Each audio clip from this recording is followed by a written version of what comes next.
We as Americans, we support freedom and democracy and the rights of all peoples. But as Gaza taught us in 2006, free elections by themselves do not make up a democracy. There are times when people are offered a chance to elect party leaders that offer them only one election to affirm a dictatorship. We can also learn from the year 1938 that the dangers of ignoring developments abroad are huge. Now, in the wake of the Arab Spring, we turn away from that region at our own peril. Now, on November 28th, the first stage of the Egyptian elections began, which will inaugurate a new electoral system forming a bicameral legislature. This first stage determines about 30% of 498 seats for the government's lower chamber called the People's Assembly. Before Egyptians arrived at the polls, protesters filled Tahrir Square in Cairo, and as a result, over 40 Egyptians were killed. Many are objecting to the military's interference in the electoral process and the decision to force elections well before secular parties had a time to build their capacities. According to public polling and sources on the ground, this will likely hand an electoral victory to the Muslim Brotherhood and more radical Islamic elements within Egyptian society. Although elections will last until March of 2012, the prediction of a Muslim Brotherhood victory is already becoming a reality. Early data shows an alarming trend of Islamicist domination of the Egyptian parliament. On December 5th, the High Electoral Commission announced that leaders of the Freedom and Justice Party, that's the political arm of the Muslim Brotherhood, had received a plurality of 36% of the vote, while the secular Egyptian Bloc had gained less than 12%.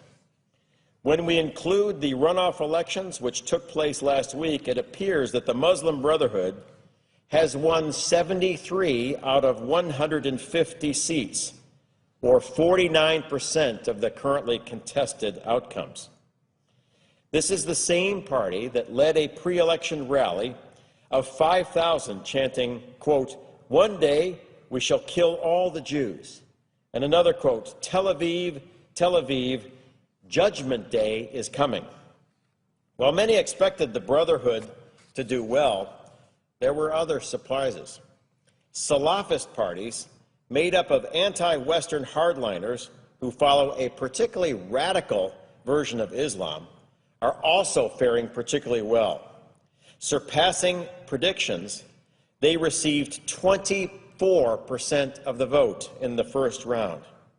Importantly, these elections also included so-called liberal districts of Cairo and the Mediterranean port city of Alexandria. The weakness of liberal parties, namely their inability to reach out to voters effectively with a serious agenda, is now fully exposed. Islamicists are taking full advantage of deeply rooted networks that extend from the mosques into Egypt's poor districts, and their grip in the traditionally conservative areas of Alexandria proved particularly tight.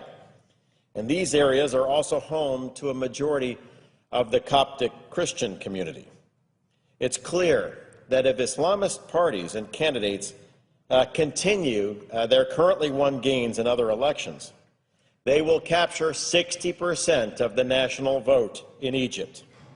This will situate the new Egyptian parliament around deep ideological differences between Salafis and the Muslim Brotherhood and liberal groups, making the Brotherhood the power brokers between Egyptian left and right. Now, what does this all mean? By January, the United States could face an Egypt defined by a hatred of Israel and many of the freedoms we hold dear: a freedom of expression, of women's rights, the right to practice any religion. This Egypt counts Iran as a friend and poses a threat to the Camp David peace accords, which have served as the cornerstone for Egypt's strategic position for 30 years. Do we expect that an Islamist-led Egypt will prevent weapons from arriving in the hands of Hamas? Will an Islamist-led Egypt help preserve a free South Sudan? Will an Islamist-led Egypt act to protect Coptic Christians, who make up about 10% of Egypt?